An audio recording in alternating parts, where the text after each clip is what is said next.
Ahoy, fellow little Vulcans. And welcome aboard the Joy of Trek, a sub-computational podcast exploring the Markridge Towers and Shit I Stole files of Star Trek, all of it. I'm Kaki. I'm Kay.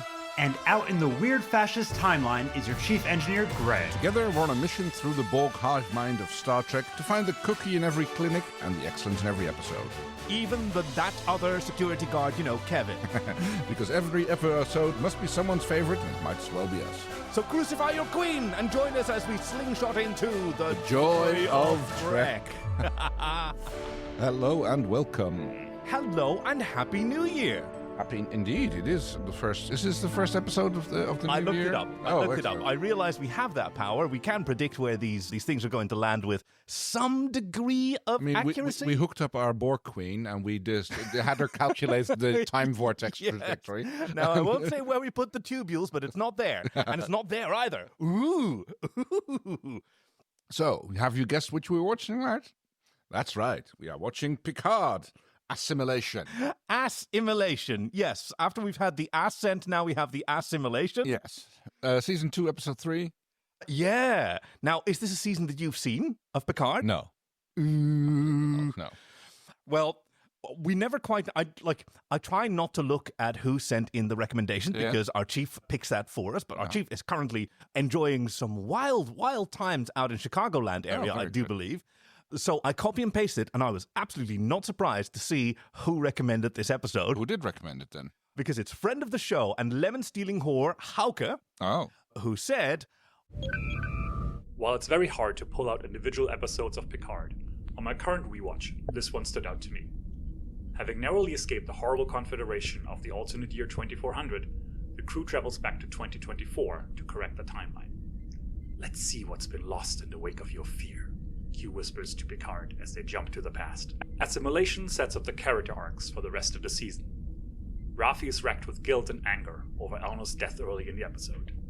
Seven gets to experience not being met with fear and prejudice, since the timeline hop means she was never assimilated. Rios immediately gets into some good trouble meeting the charming Dr. Teresa. And Jurati, still feeling the guilt over killing Maddox in Season 1, is doing something difficult and dangerous, impressing the Borg Queen, who in this iteration is played by the magnetic Anne Wershing, who sadly passed away in early 2023. Fear, hope, guilt, forgiveness. Picard Season 2 is about all these things, deeply personal to both Picard and Stewart, and it doesn't get enough credit. Move backwards to go forward, shatter to mend. The past is now. Wow, that's... Well, that's like a DVD blurb for an episode. Well, that's a lot of it too. I mean, I would have, if you'd have asked me, what was this episode about, and I would have said it's an episode in which not a lot happens. Yeah, that does sound like something that you could say. And someone might let you get away with it, or someone might invite you to go and do a podcast and... Right. Well, I mean, a lot of it is very much in context, this seems feels to me very much like a setup episode. It's we need to establish a few things in order to get the rest of the story going. Because, not a lot happens. Well, it doesn't have an A-plot. Right. I think that's what we're feeling. Sure. It doesn't have an A-plot that gets set up and resolved, which is normally the structure. And instead we have a bunch of progression. We do have progression and setup. And of course, Picard is very serialized. So this idea of nothing gets set up and resolved is actually pretty common in Picard, more so even than in Discovery. Fair enough. No. Hey, Chief, can you give us the synopsis that sort of... Oh, no, hold on. No, you first, Kay. Oh. Well, I just Aside did. from but do you think when it's you an episode, really... an episode in which not a lot happens? Okay, that was it. Chief, can you do it right, please? Picard and the crew travel back to 2024 Los Angeles in search of the Watcher, who can help them identify the point at which time diverged. Seven, Raffi, and Rios venture out into an unfamiliar world 400 years in the past, while Picard and Jurati attempt to gather information from an unlikely and dangerous ally. Thank you. I've got to remember it somehow. I'm going to, tattoo it on, the skin of my knee or something. The order of segments. Yes, well, it was not... I mean, it's fairly deep in our ballgame, because, didn't find a lot of good things to be said about this episode. Really? Yes. King of Mad Cow said, that was a pretty poorly written episode. I think the writers are already forgetting the things they've set up. Jurati mentioned that they can't go to hospitals because of vaccine chips, but they're in their alternate timeline bodies. And Seven doesn't have any Borg implants, is a comment. Yeah, which okay. I guess that's part of that. I guess was set up in a previous episode, which I missed then. But if Seven is Borg implant free, all right. Walshikus, I don't know how you pronounce that. Found this episode to be pretty weak compared to the last two. Which you also haven't seen. So. Which I also haven't seen again. So yeah, it's like can't say anything. Chair Yeoman says, "I hate how Star Trek is political now. I'm going back to watching non-political Star Trek like Deep Space Nine." Yeah, exactly. See, good. And let's hope that was said in good faith and not bad faith, where when somebody says political, they mean girls holding hands. Right, yes. And William T. Wanker says, Rios being arrested by ICE makes me laugh, not gonna lie, lol. Wow. That's some bitter laughter? I hope it's... some sick schadenfreude? No, we'll not make any assumptions about anyone on the internet. I think it's just like, playing it as a cliche, I guess. Yeah, which can pull a laugh. So, yes. Not a lot of love for this episode.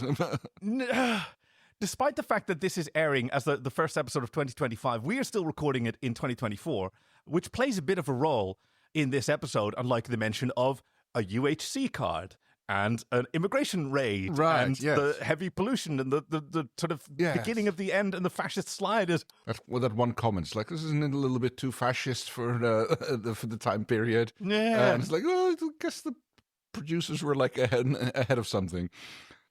Yeah, boy howdy. This is a weird timeline we're in, but all right. Does that give us any like warp cores to dump? No, plenty of nits to pick, but no actual warp cores, I think. So aside from the politics of 2024 and what a disaster area that is, do you have any like warp cores to dump? No, I've got some nits to pick, but those are the standard ones. All right. No, yeah, those are just like, couple of nits to pick, but that's pretty much it. All right, then let's warp into the episode. Do you have the sound effect there? Still such a satisfying sound. So we open to a recap. Yeah, what was that like for you? Mostly confusing. There was a whole lot. Was there anything that sort of stood out that you'd like to know more about? Well, let's see. They were like doing the Borg thing, and I'm not quite sure how they managed to get the Queen on board. I kind of missed that. A little flashback of Q showing up. Well, they did a great job of de-aging... Oh, what's his name again? John Delancey. That's the one. And then re-aging him back. So, yeah, as a courtesy to Picard. Very unlike Q. I wonder what he's up to. Well, it's an expensive special effect, and it's still a television program. Right. And also, like, John Delancey has entered his Silver Fox phase. Oh, absolutely, Good Lord. Oh, yes. Seven is married to, I don't know, some little... Yeah, Asian fascist apparatchik, I think, is the best way I can describe him.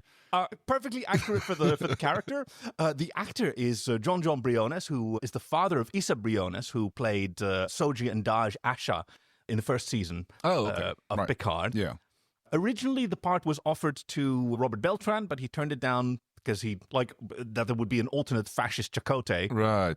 Because lacking any kind of redemption, that wasn't how he wanted to revisit the character. His speed, no, I can see that.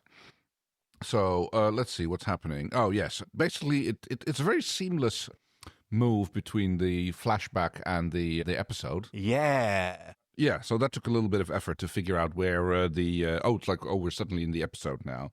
Because the first one and then two more guys beam on board and basically take the crew prisoner. They shoot Elnor. Yes, poor Elnor gets it. Yes. It's like they didn't need him for this episode, or maybe they didn't want him in Los Angeles or something.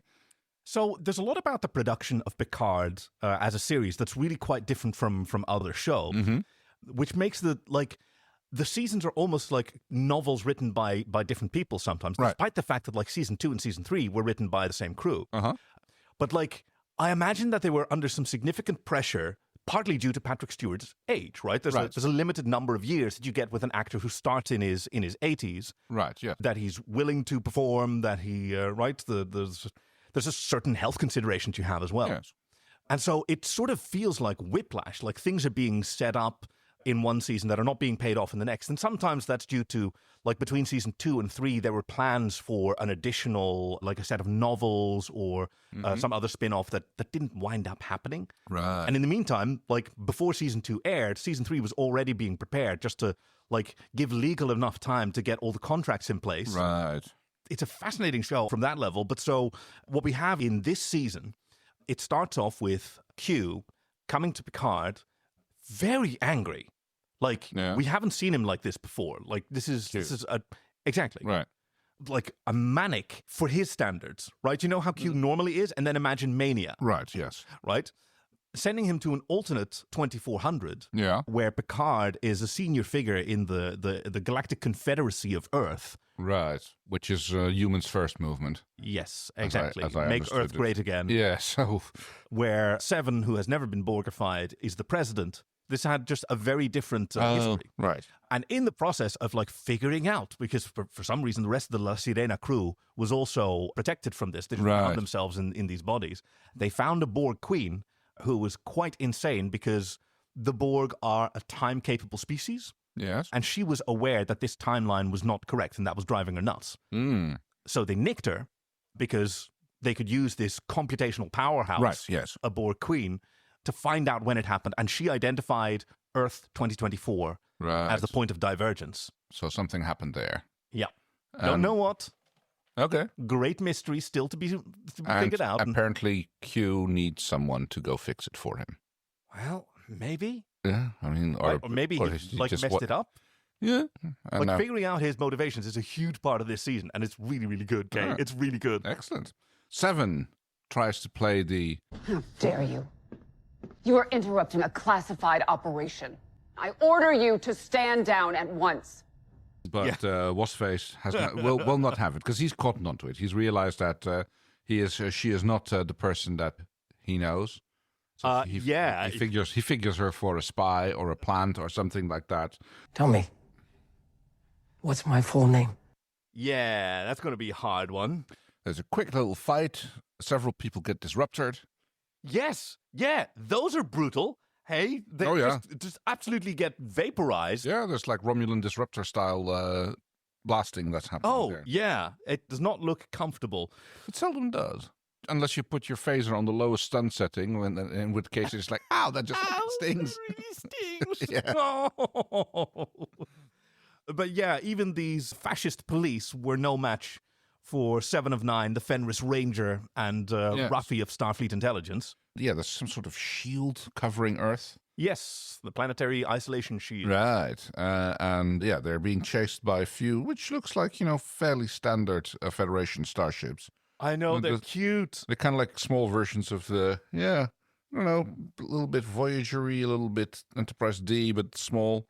Oh, that's a Nova class, the one you're looking at. Right. The USS Equinox was that class. And in an alternate future, Captain Harry Kim would be captaining one of those. Oh, okay. Yeah. They're kind of being used in a destroyer or a gunboat type purpose here. Yeah, that seems to be that kind of universe. And they're trying to escape Captain Rios with his fantastic holographic interface. Yes. I really like that. I don't know if it would be distracting or helpful, because you see it turning with whichever way he turns his head.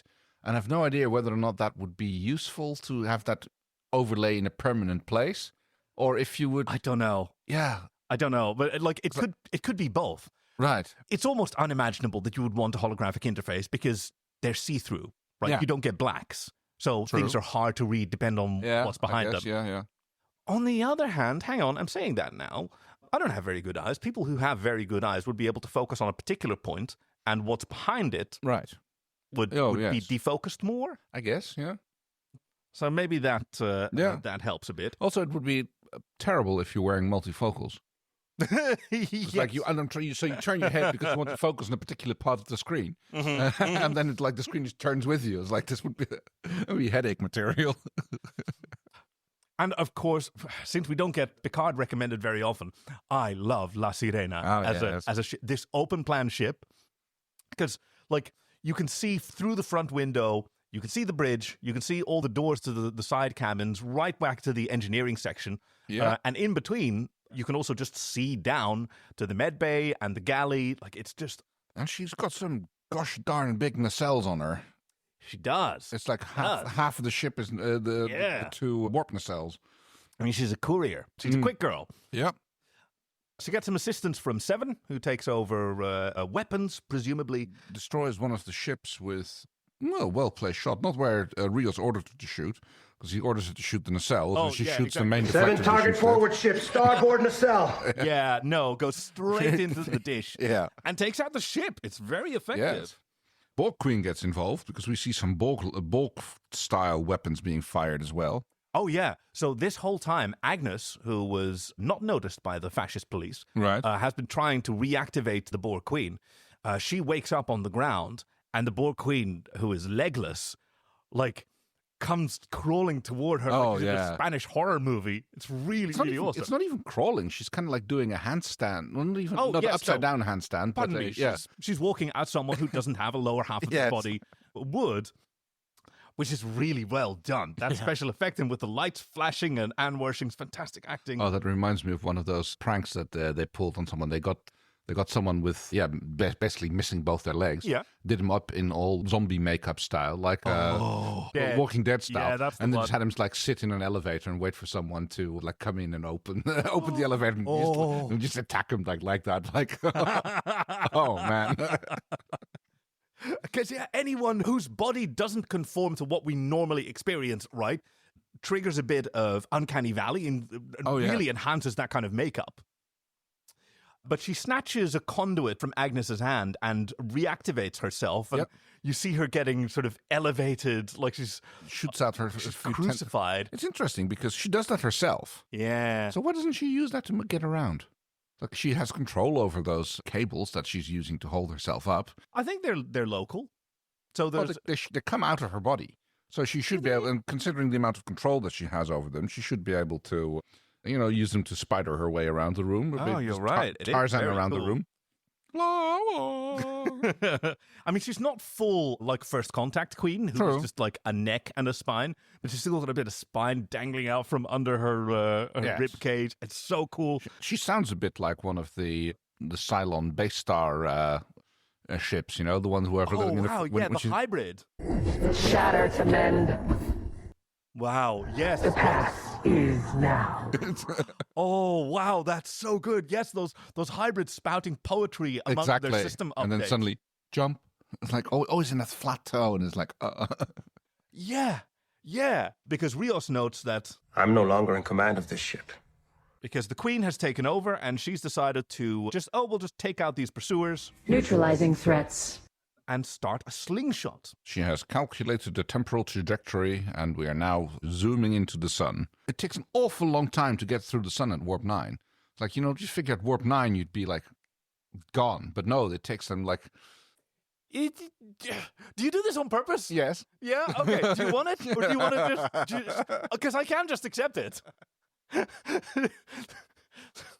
Kate, do you always bait me and then hold it against me? Well, I did say I have a few nits to pick, but I'll just throw us out there and leave it at that. We don't know the interaction between warp and very strong magnetic gravitational fields. Temporal effects, obviously. Yeah, apparently, if you get them just right. Because Picard mentioned that Kirk did this a ton of times. Kirk's Enterprise did it a few times. And Agnes goes, but they had Spock. Yeah, but we've got a Borg Queen. Yeah. Also, it wasn't always the Enterprise. One of the times they did it was on board a Klingon bird of prey. The HMS Bounty, as they rechristened it, yes. And off we go into time warp. Let's do the time warp again. So, looks so cool. There's all these sparks flying behind them, and then they reverse, and we know they're flying backwards in time. And then we go to the credits. Oh, I completely missed that. Very confusing. Backwards. Chronometer shot, no easy way to know. Look for context clues. Yeah, no moon colony, fossil fuel pollution, early ozone deterioration, no radioactive fallout. Okay, so it sounds Welcome to the about Earth right. of the 21st century. Yeah, and we take a glimpse outside the window, and it looks very familiar. We see the once again, effect. The hubris of Starfleet Technologies ships is coming to them to do them a disservice.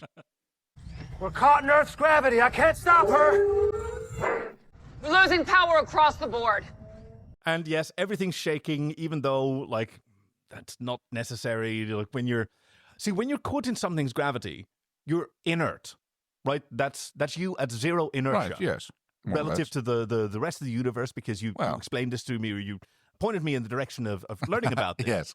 That an object in motion remains in motion and an object at rest remains at rest, because an object in motion is an object at rest from its frame of reference. Yes. And when you're in an environment with strong gravitational fields, you're going to move in a non-straight line. Right. And at a non-linear speed, but that is still zero inertia. It costs no energy. No. From you or anything else in the universe to do that. It just and happens, so inside, you just don't notice anything. You don't have windows looking out. You don't know. Microgravity, basically, is what's commonly referred to as, or weightlessness as. Yeah, but even microgravity doesn't matter. If you're inside, you don't know whether you're falling under gravity, zero gravity, orbit. You're absolutely correct. Yeah, exactly. Ship's going down. In Los Angeles? We can't crash a spaceship into one of the most populated cities of the period. You got any better ideas? Yes. Give me nav control. Because Picard knows better, because he is taking it home. And he just crashes it in the bushes somewhere with no idea where this is. It's all right. I happen to know where this is. Right. This is Chateau Picard. How did they get there? They're on a ballistic course to crash into Los Angeles with minimal correction from 37% nav. Seconds later, they crash in France. Yeah. Okay. Sure. No. Consider this nitpicked. Yeah. Hey, at least it's nighttime in France. Okay, yeah, good point. It's daytime in LA. Yeah, okay, right? very good point. Because it's his ancestral home, and he knows that in 2024 it's uninhabited. Sure, yeah. So, right, it's the only place that he knows that in the 21st century is uninhabited and safe to crash in. He's going to come back, though, and find that that one cuvee bottle that he's been saving from 2025 has suddenly gone missing out of his... for some reason, I don't know, where there was no wine produced in that year. It's weird. It's really weird. Do a little bit of regrowing of the vines, I guess. And in the meantime, Raffi, of course, has spent this whole time trying to keep Elnor alive. Yes. And with the power failing, the biobed is no longer available to her. And the Borg Queen is sucking up all the available power because she's gone into, I don't know, shutdown mode or whatever it is. Yeah, she's hibernating off in the distance. And Raffi stays with Elnor, who's really not doing well. No. He says... I'm stronger than you think. Oh, yeah? Yes, can you prove that to me? I can't, because at the moment... Busy at the moment with organs. Yes. Work. His first joke. Yeah. Busy with organs. He doesn't make it. He dies on the table. Yeah. He takes a moment to ask her to fetch his medallion from his pocket that he got from the Coat Milat, which is the order of combat nuns that raised him on one of the Romulan refugees planets. And it's beautiful. It's his sort of token that gives him comfort for having earned it. And it says... Sam, which apparently means... Now is the only moment. That's one thing that I used to mess with stoners back in the day. Like, take a piece of paper and write on it, it's always right now. And then show that to a stoner who's quietly sitting there in the corner trying to keep it together.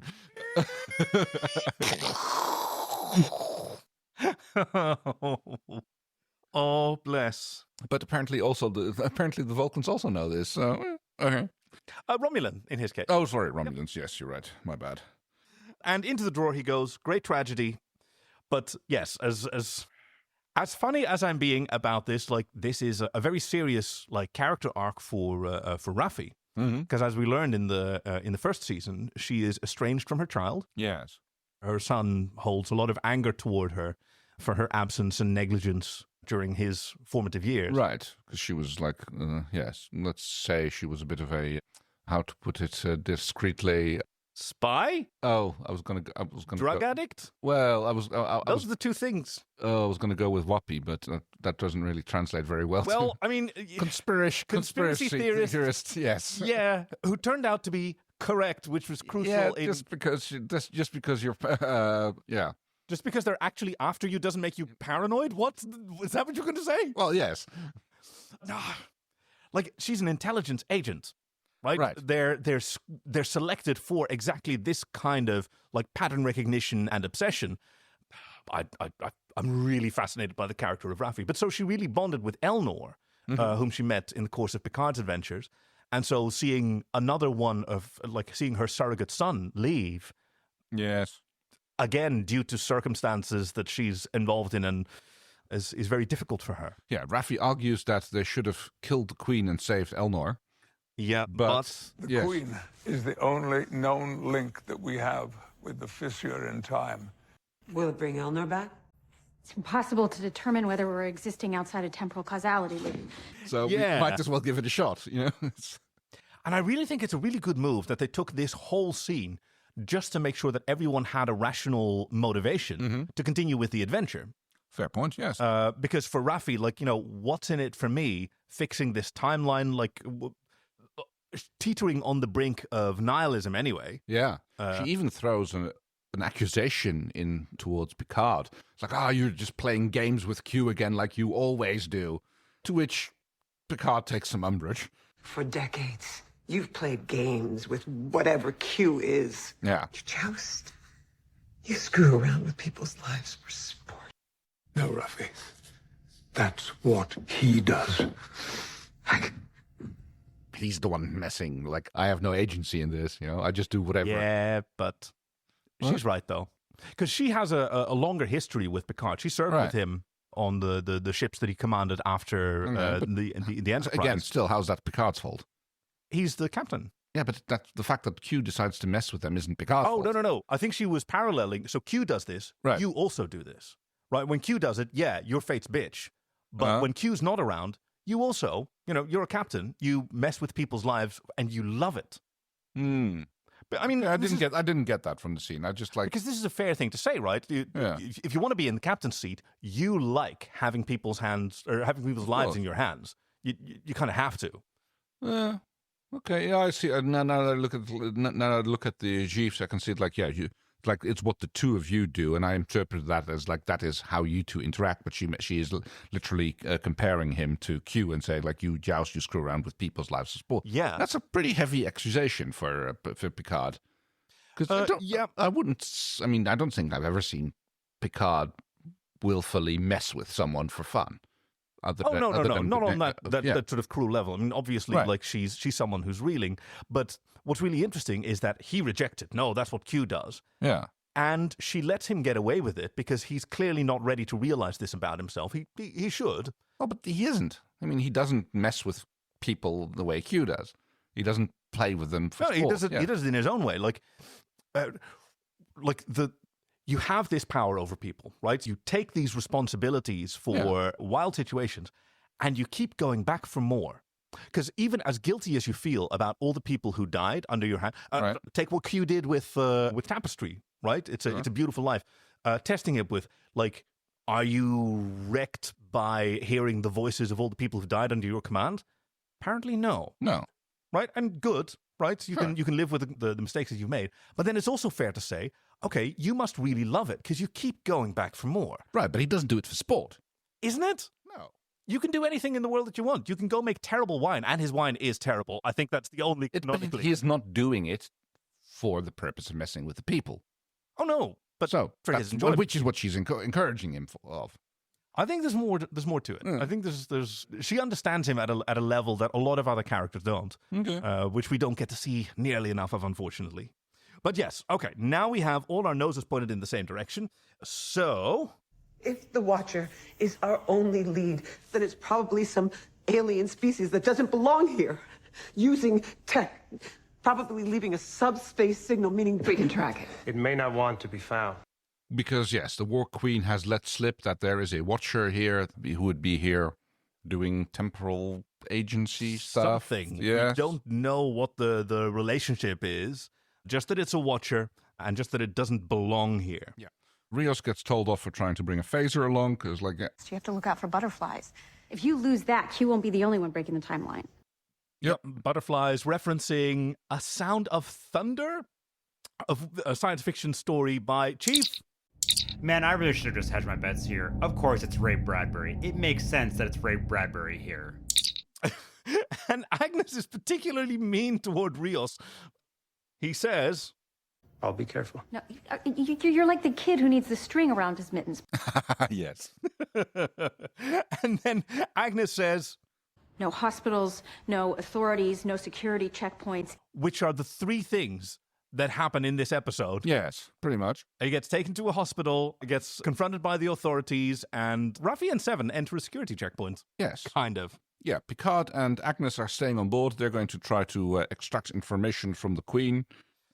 While you search, Dr. Jurati and I will try and revive the Borg Queen. Are you certain you want to do that? She is the only one who can tell us why we need the Watcher, and perhaps give us a location. So to be clear, wake a queen that could kill us all, beam from a ship with no power, and find a Watcher who may or may not exist. Because Picard has a lot of experience with the Borg in particular. Yeah. So Agnes, her background is in cybernetics. Mm-hmm. She was in the first season. We found her studying positronic synthetic life, which has been forbidden. Yes, exactly. Yeah, and focusing on cybernetics. So obviously, she's quite interested in the Borg as well. That's also part of her field of study. And Picard, well, he was assimilated, and so he's quite familiar with what the experience is like. Right. Yes, of course. And apparently, it's quite nice. Yeah. Yeah. So she realizes that, okay, the communications sensors are active, but she's not, like, speaking or anything. And Picard goes, yeah, that's perfectly normal. Right, yes, but they don't do a lot of talking out loud. They just talk amongst each other, like they network. And then she realizes that we could connect. We could do a local peer-to-peer little mini collective. Yes. And then I'd be able to access the information. She's just sticking a USB cable against my throat, and then we'll be able to interface. Yep. Initially, she thinks Picard can do it, but he said, Nope. She knows my mind. She would have him in seconds. Yeah, that's a nice line, isn't it? And so Agnes volunteers. She says, okay. He goes, okay, yeah, you feel this total euphoria and you completely lose yourself. Yeah, but she's only 8% active. And How euphoric can 8% be? Well, depends on if you're talking about, like, Borg architecture being active or, like, a cocaine solution. Very good point. I mean, I believe Sherlock Holmes did a 4% solution. Yeah, if I recall that correctly. was his recreational baseline. Like, it's only a 3% correlation. Like, no, it's a 4%. Don't you? I know you've been diluting it. I believe the line was. And she convinces Picard, which not a lot of people do. Maybe he's getting soft in his old age. And in the meantime, on the other end of the set, so while all this is happening in the engineering section on the bridge, which is on the other side, like you can see both things happening at the same time. They are talking about where to go. And apparently they're going to... Mark Ridge Industrial Tower. Yep. Highest point in Los Angeles in 2024.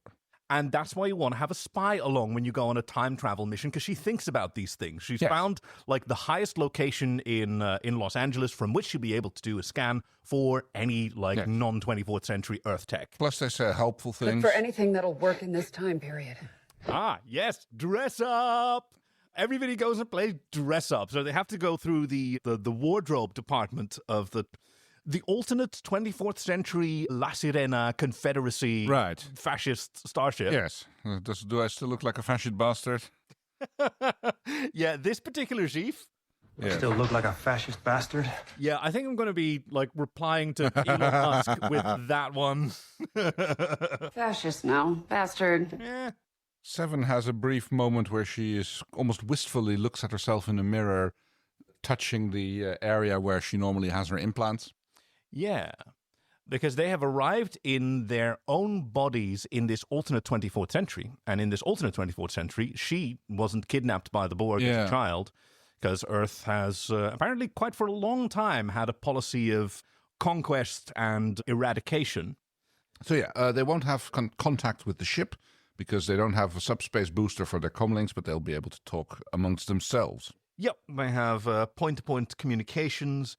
And in the meantime, Agnes is convincing Picard to go along with her, basically like cybernetic spelunking mission. Yes, she's going to delve into the Borg Queen's mind. She's going to repair her.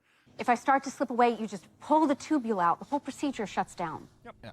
Because she set up a diagnostic suite where he can observe, like, the degree of assimilation that's taking place, which is apparently, like, measurable in a single percentile value. And before it reaches 100%, you pull me out. Okay, cool. And we, as Star Trek viewers, know that'll be fine. Sure. Yeah. And, of course, the safe That word. and how much I still miss my grade school cat. Yes. Because it's only her consciousness that will be occupied with the assimilation. Right. Not the unconscious and all the... He'll be talking to the emotions. Yeah, exactly. All the stuff that the Borg don't have any use for. Okay, here comes another one of my nits to pick. All right. So they get on the transporter pad and they beam out. Yeah, they being Raffi, Seven, and Rios. Yes, and... I'll get you as close as I can to Markridge Tower. But they each show up in 3 wildly different locations. Yeah. Okay, why? Ships in tatters, 37% navigation. How many percent? It's one transport thing. We don't know how it works, right? I think canonically she's operated this device 3 times in her entire life, which is apparently more than Picard. Picard lets her do it by now, which is quite a choice. I mean, it just seems to me that, like, you know, if you're beaming 3 people off and you want to split them to 3 different locations, that would be more work, extra work, more difficult. Yeah, maybe you do just a lot of trusting in the device. We're just going to set the target area, and then we trust the device to figure out the altitude, make sure that it's not intersecting with any other... Certainly that doesn't work. Exactly, right? So that part just might not be working, and she doesn't know. Very nice cover of California Dreaming, by the way. Oh, my God. That's not a version that I've heard before. Yeah, we get a... Raffi arrives safe, more or less, next to a homeless camp. Seven arrives in a park where a little girl sees her and goes like, "You a superhero?" And she immediately goes, Can you keep my secret? Yeah. Yeah! That's totally what an unattached adult should say to an errant child in a public park. Well, yeah, but she moves on. Yes. Whew. She doesn't know any better. Raffi has less luck. He does a... Rios, sorry, of Raffi, yes. He gets, there's a little bit of mistransportation. He arrives in midair next to a fire escape, bangs his noggin on the way down. That's a hell of a stunt. Yeah. Well done on that stunt person. Good gravy. And next shot, he gets brought into a free clinic by a good Samaritan. Found him on a sidewalk like this. No ID. Wouldn't let me call the cops or take him to the ER. Raffi gets hurt. Hurt? Wait, I'm gonna hurt you. Oh, she gets mugged. Mugged, yeah. yes, sorry. Because she's walking through what we recognize as a homeless camp, but in 2024... Oh, nearly every major city had one of these at the time. Yes, exactly. As, Julian says when they're in... what are they called again, Chief? Those would be sanctuary districts. So the Bell riots took place in San Francisco's Sanctuary District A. Yeah, which would eventually be the site of the Bell riots. I don't know whether that's in LA specifically. No, they were in San Francisco. Oh, right. But as we've had established by modern Star Trek canon, historical events move around a bit. Currently, the Bell riots are... Yeah, exactly. One of the unfortunate side effects of the temporal wars of the 26th, 7th, and 28th century. But yeah, somebody comes up to her with the gun, demanding money, and she goes, Oh, money. Right, okay. Yeah, no. And my very favorite... Wow, though. Yeah. She quickly takes the gun from him and smacks him down, at which point Seven comes walking in with her. We just got here and you're already making friends. Well, I don't see you contributing to the Apocalypse Fund. And as I called it a second before she said it... Plus, he started it. Yeah.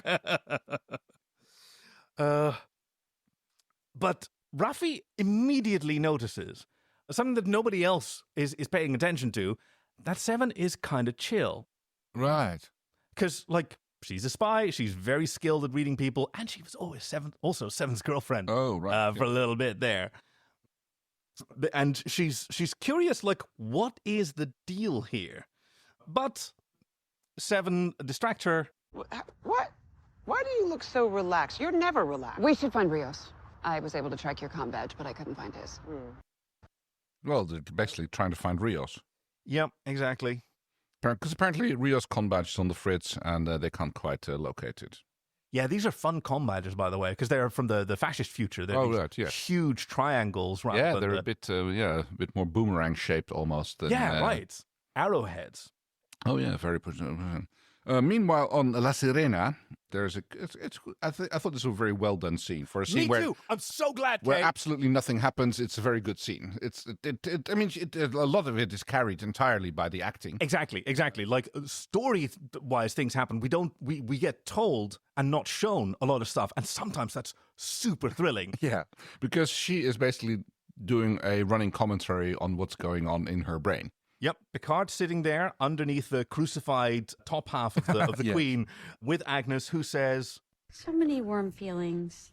which is apparently what she feels for Picard. Okay, We're diving into the deep end. Sorry, my favorite here is this one. She found the humor room. Knock, knock, don't bother. It's just full of mirrors for useful deflection. Because she's describing, or the subconscious part of Agnes's consciousness is describing the experience of the Queen hacking her. And in this moment, I was thinking of, there's a scene in Quantum of Solace, the second Daniel Craig 007 film, which has some really beautiful user interface design. Like they've got all these gorgeous computer interfaces, and it's very organic. There's a moment where M phones up the CIA from her office, and you see her wall sort of like going crazy with all sorts of computer graphics that aren't pertinent to the conversation at all. But if you actually pay attention to what's happening, that's like MI6 and the CIA casually auto-hacking each other and repelling each other, and they're both she's just keeping an eye on, like, okay, how far are they penetrating? I'm going to allow that. And so they have to drop the connection and like remove that entire cable from the Atlantic, because we can never use that again. It's compromised now. But yeah, you've got these two vast minds casually hacking each other. Next is anger, then sadness. Yeah, and Picard warns. At first, she is only an observer. But while you are trying to find her control centers, she will be looking for a way into My emotions. And she found anger. And woof. The observation... Oh, you pretend to have feelings to avoid having feelings, so how awful must it be to feel what you... New room. Yes. And she finds sadness and uses that as a lever to make Agnes feel despair. Well, yes, the anger, despair is like she's just trying, and it's a typical thing that she says, like, oh, why do I even bother? You know, I can just lie down and just like, why don't we stay here? And I can't find my way back. Yeah. And she's getting stronger because, like, the more she repairs the Queen, the better the Queen gets at attacking her. Yeah, because the Queen's relationship with the Borg is not known, except that every way that Data has tried to explain it during First Contact has been said to be inadequate. Okay. Right? He tries to infer that she's its leader, and she rejects that. Like, same with Janeway. Anyone who's had a hypothesis about what the Queen is has been mocked by her for utterly failing to understand. Mainly because they needed to do something for, like, so completely breaking the concept of the Borg by having them have a Queen. Like, that would be so cool, but that's so entirely against anything the Borg does. So we're just like, whatever theory anybody has, we're just going to shoot down, and we're not going to tell, and we're just going to be mysterious about it. Hey, as someone who's dabbled in writing, by the time that the Borg were introduced, we had a fairly limited number of interactions, right? We'd seen 2, maybe 3 cubes. One of them was really f***ed up. But so we had very few really first-hand explanations of what the Borg are. Mm-hmm. One of them from Picard, one of them from Guinan, whose people were decimated by the Borg. Yes, well put. And so they all have their own limited perspective of a huge, like, civilization, maybe culture. Who knows if that's something that they have. And, like, which civilization or culture can be described in one sentence. Right? Well, accurately. Right? And then you never wind up, encountering exceptions to that, or like nuances that you were never aware of. We never had the Planet of the Forehead people in Star Trek. Exactly. So I appreciate, like, let aliens be aliens. Let them be more complex. Mm-hmm. So, Rios and Seven finally make it to the tower. Yes. The Markridge Tower, which I don't know if this is really, like, such a landmark. Like, it gets some really loving camera work. Yeah. Chief, does it actually exist? So, no, the Markridge Tower does not actually exist. It's the Wilshire Grand Center is what it was used for the Markridge Tower, but it doesn't actually exist. However, the Markridge Tower is a nod to the Markridge Corporation, which is the antagonist of 12 Monkeys. Right? I had no idea. This is just a special It seems effect. reasonable, that they can just they just Googled what's the highest landmark in Los Angeles at this point in time. And then they phoned up, can we get film inside? And then they got hung up on, oh, well, we can't film inside it. So what else can we imagine that's higher? Sure, possible. And they managed to talk their way in past the security guard, who is very eager for... Kevin is not funner than me. Okay, you're skipping to the end of a really fun interaction, and I know why, because we've gone very long, but you can't skip the funnest moment because they've managed to sneak their way up here, up this skyscraper. They've got to go higher, and then finally they get encountered by a security guard who says, hey, you two can't be up here. You two can't be in here. Oh, okay, it's not open to the public.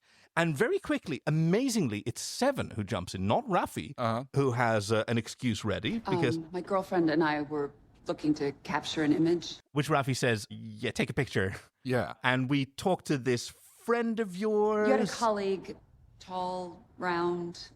Kevin? Oh, yeah, Yes, Kevin. Kevin, who said it was okay because He let us up there on our first date, and we just got engaged. And they're so cute.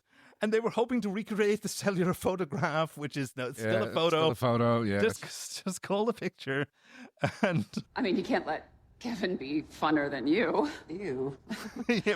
And you seem like someone with sufficient should have just played the entire clip. authority to break the okay, rule. yeah. In retrospect, yes, we should have just done that. I'm sorry. I really like this scene, Kay. It's a great scene. We can move on now. We can move through all the rest that you want at the speed. I'm totally fine with it. Right, so back to Rios. I changed my mind. We can't move through this too quickly because this is a setup that's really important. Like we have a meet cute between Rios and Teresa, who have instant chemistry. Oh yes, Just they hit it on amazingly. She has to explain a few things, like what's going on here. Yeah, what's going on? Like this is a free clinic, which Rios doesn't really react to because, of course, clinics are free. Yeah, of course. Yes. You mean, what would the alternative be? A free, I don't know, laundromat? Yeah. It's not a laundromat. He's trying to be tough about it, but yeah, she got why don't you try walking? Am I walking out now? It's Here we go. It's like, Am I doing it? She says, no, you have a concussion. If the room is still spinning and you're not, then you have a concussion. But what do I know? But I'm no doctor. What? A joke never works. So this is actually when she asks him what's your name, and he goes Cristóbal. So that's actually his name. Yeah. Okay, Rios is Cristóbal Rios. Yeah, all right, fair enough. I wasn't sure if if he was lying there or whether or not he was being. I think a first name there. is fair to say, like a first name Sure, that has that for sure has historical antecedents. Yeah, she asks him to tell him a happy childhood memory, and he tells this really great story about his mother who worked in an academy for that trains pilots. Yeah, there and you go. He got the high score on the simulator. Yeah, after breaking in there, and so So I climb out and admirals and captains are there, jaws on the floor, seeing his 8-year-old kid. And the story gets interrupted. Because he had a dislocated hand, and she was just, I was keeping you talking. Waiting for the right moment to... So we never find out what his proud mom, a teacher at the academy, I think, told him. Sounds like it, yes. Seven and Rios, no, sorry, I keep Raffi. I keep messing this up.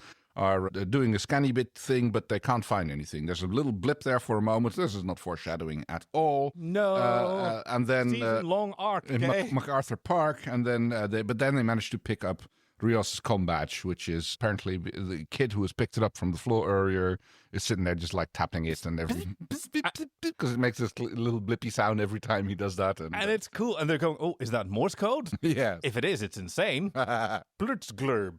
Plurtzglurb, anyone? Who knows what Plurtzglurb is? Yeah. And also we get our first look at a 24th century tricorder, which is a Samsung Z Flip 3 with some bits stuck on, a phone that I owned at the time and got real excited. Nice. Rios tries to con the kid into giving his comm badge back, bribing him with peanut butter cookies. Yeah. Which is described as the best thing that he's ever tasted, which I'm not sure whether that's real and he's using it to his I don't advantage. know. It's like one of those, try to get the kid, pretend it's like amazing and they can't have it to get kids interested. I don't know. On the other hand, it might just be that he thought he doesn't like peanut butter cookies because he just doesn't like the replicator's recipe. Right, exactly. Because real peanut butter. Not replicated peanut butter, real peanut butter. Which apparently, like, even if you replicate the components, you can still cook it. Yeah, and then I suppose so, yeah. Sort of lending credence to my theory that, yes, it tastes completely real, it tastes completely convincing, but it always tastes the same. Exactly the same. Yeah, no, I'm just the one. I'm down with that theory. Yeah, flavor graph. Maybe it's even worse. Yeah. We have entertained the hypothesis that it's just protein mush with a scent cup. It doesn't look like protein mush, and I've never seen a scent cup. Especially, I've never seen a scent cup. Yeah, just an aroma. You've got to close your eyes. But it turns out to be the doctor's kid. Yeah, because even the kid at first said, "Oh, my parents are dead," and like, Gotcha. It's just me and my mom. God. And he has a little battle of wits with the kid who says... and you just said stealing's bad. Just play the entire clip. It's only logical. No, I'm not going to play the entire clip. It's fine. It's fine. Okay. I promised I only wanted to do the one thing, but you can go ahead. I'm sorry, Kay. I know that you only have our best interests at heart. I do make it difficult sometimes. Yes, you do. Love and you. It wouldn't be the same without. But more importantly, she sends him off and complains what a headstrong kid he is. Don't know where he gets it. And he gives her this look. It's like, for real? Yeah. Yeah. It's like interesting how people can be so blind to their own. I don't know where he gets I'm trying it. to figure out where he gets it from. Yeah. I'm a genius. He's so charming. Rios, he really does it for me. I kind of miss all the various Rios' holograms that he used to have. I missed that. Like, why wasn't there a emergency holographic medical Rios? He's got a crew now. Oh, okay. So he turned them off.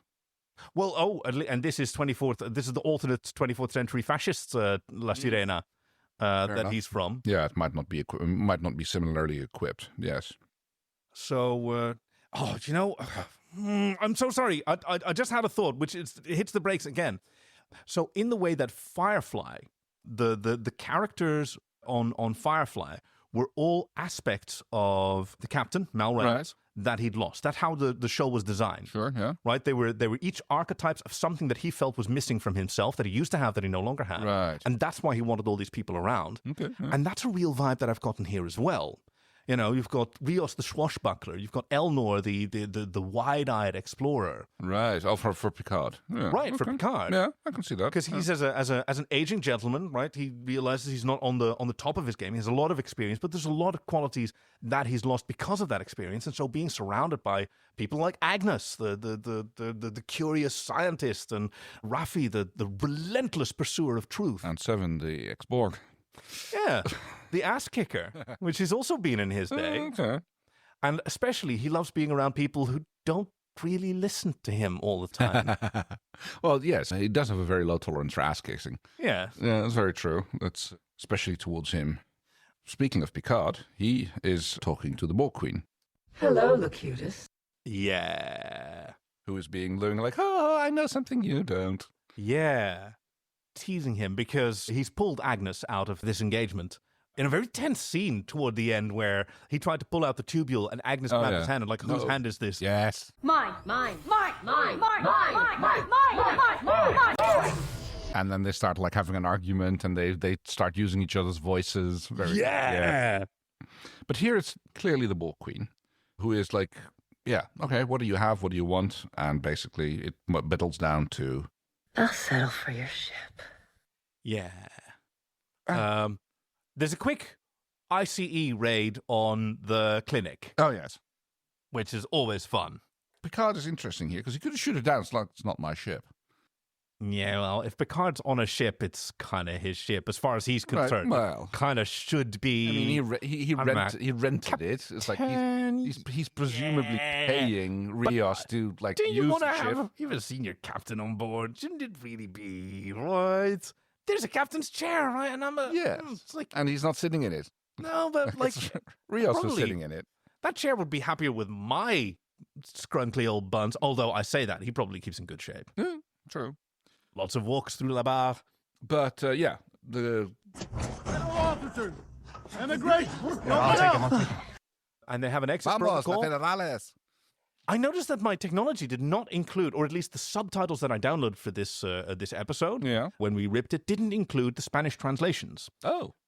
Which, you're right, yes. Nor, in fact, the Spanish text. We saw them in the subtitles on the episode. I did that through a different process. There's a little bit of... Yes, he does speak Spanish a few times. Oh, yeah, he's of Spanish descent himself. Well, yes. I don't know if he's Latinx or maybe he's just got his, universal translator.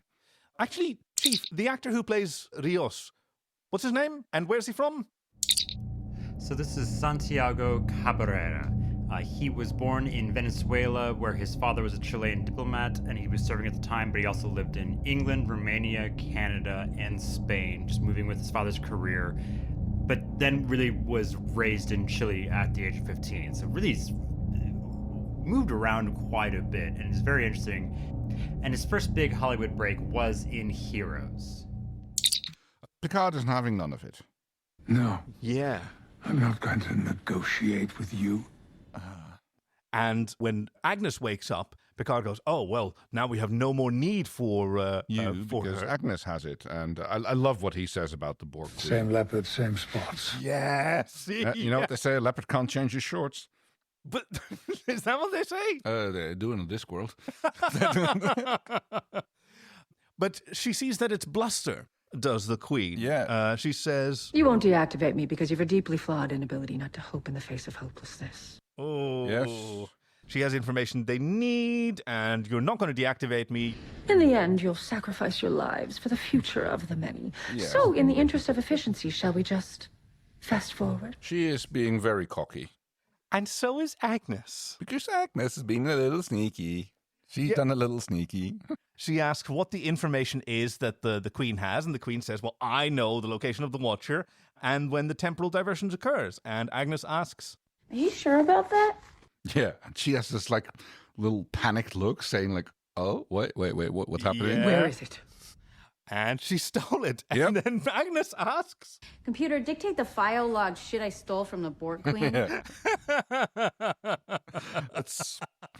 I mean, I can't say I approve of her choice of file name structure, but it's... Hey, it's like Garibaldi using the password peekaboo.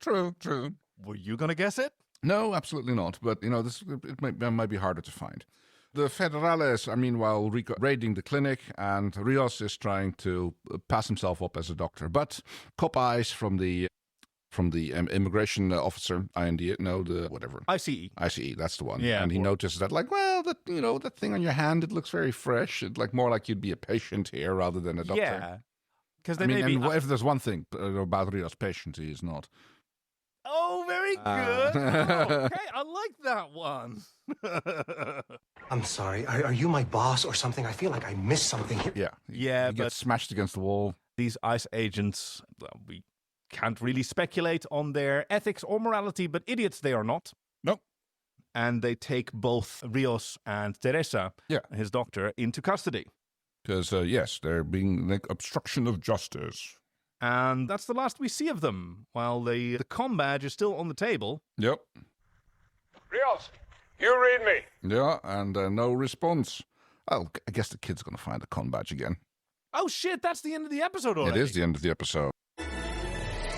It was a fairly abrupt ending. Yeah. I see what you mean about, the feeling that nothing really happens. No. Because I'm still into this. It's all set up and built, and, it's... I mean, that's serialized stories, right? Yeah. You always want to maintain that momentum. You always want to keep going. But yeah, we want to find out where the search for the Watcher takes Seven and Raffi. Mm. And what happens to Teresa and Rios while they're in custody, and what information, what use this information is that they've just retrieved from the Queen. Ah, yes. Well, we know that there's a Watcher, and whatever the Watcher may be. So thank you, Hauke, for recommending it, because what he said about this, it sets up not only the plot, but also the really significant emotional themes. Mm.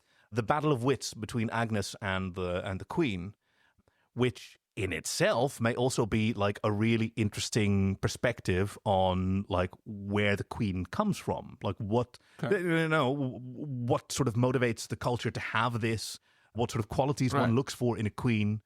because the Queen does at one point say, "What you have just done here is more difficult and vastly more dangerous than you realize." And what is that? You've impressed me. What do you think was? So fucking cool. Anne Wershing as the Borg Queen. I was going to say that. I mean, there's so much going on in here that's really great. Obviously, the chemistry between Seven and Raffi, but just the Queen is such a complicated role to begin with. Yeah. And I really like the personality that Anne Wershing gave it. So is it canonically the same Borg Queen as one that went in the one in the Cochrane one? First Contact. First Contact, yes. No, I mean, it's not canonically is the same. Right. It might be, or it might not be. Is this Borg Queen also moved from?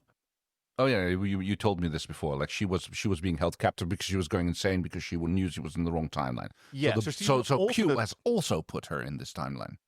I don't know if she was put in the timeline or that because she's a Borg Queen, she's just aware of timey-wimey stuff. As usual, as far as we know, this might just be Q f***ing with people. It's quite possible. Yeah. I mean, it was Q who put humanity in the path of the Borg for the first time. Yeah.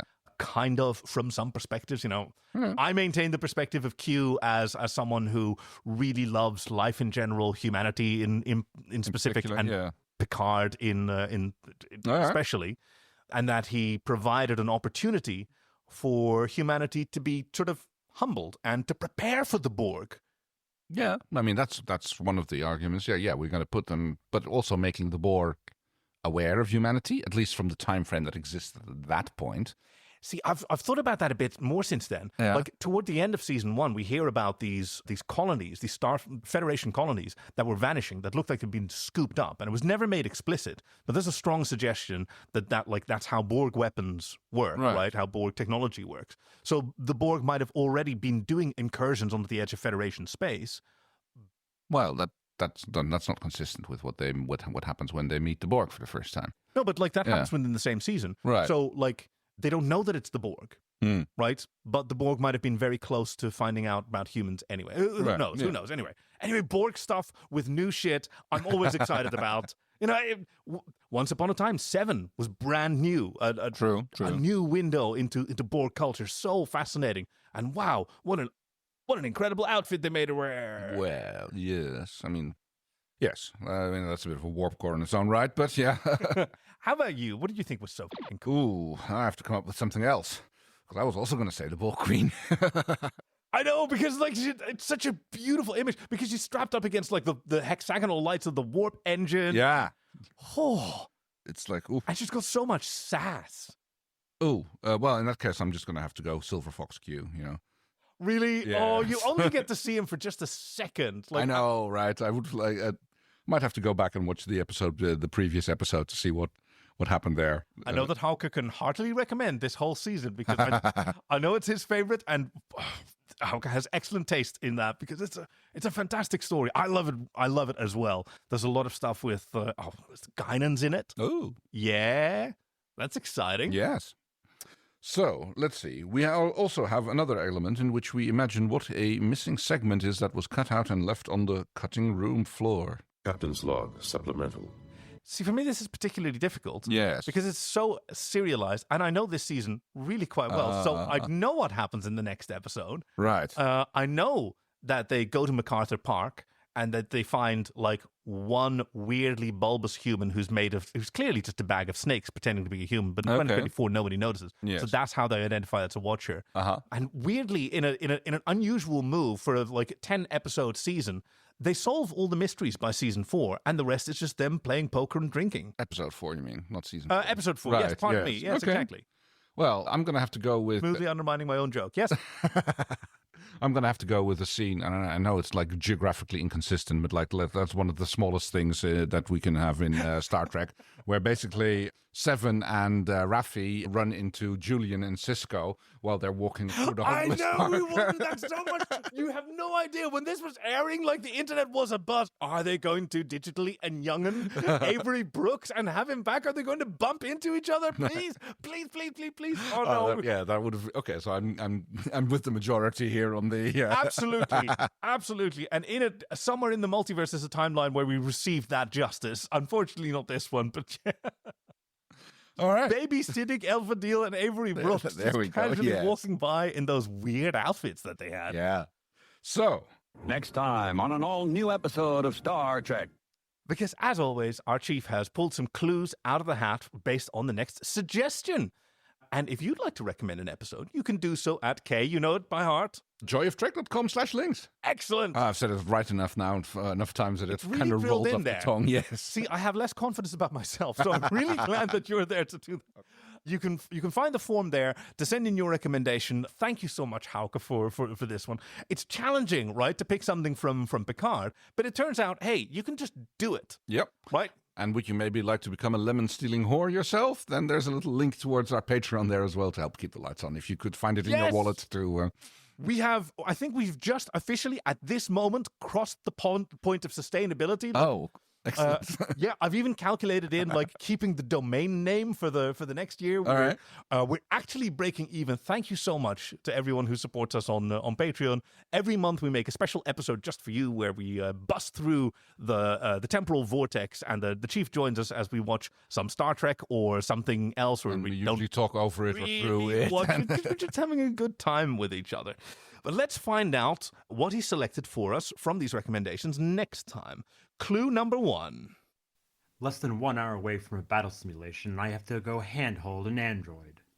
That sounds Next Generation E. Yes. Handhold an android, okay. No, it doesn't really sort of place something. Let's try the next one. I have 40 crew members aboard the Hathaway, who should be sacrificed to save 1,000. Acceptable tactical losses, considering the circumstances. The Hathaway doesn't ring a bell. Crew of 40 aboard. It sounds like almost Vulcan-y or Data-y talking about, like, you The know, second distinct, line, right? yeah, very disconnected, talking about what's about the situation. But that also might be the chief just sort of messing with us a little bit. Right. All right, clue number 3. In the strictest sense, I did not win. I busted him up. That sounds awfully familiar. Yeah. I think I know what it is. I think we're talking about a game of Stratagema. Okay. Oh, yes, it's the one where Data is. So it is. Plays against Grandmaster, played by an actor whose name I'm going to look up next time. And it also, I think this is going to be the first time that Pulaski shows up in one of our episodes. Let's find another clue. I hope I'm right. Starfleet is not a military organization.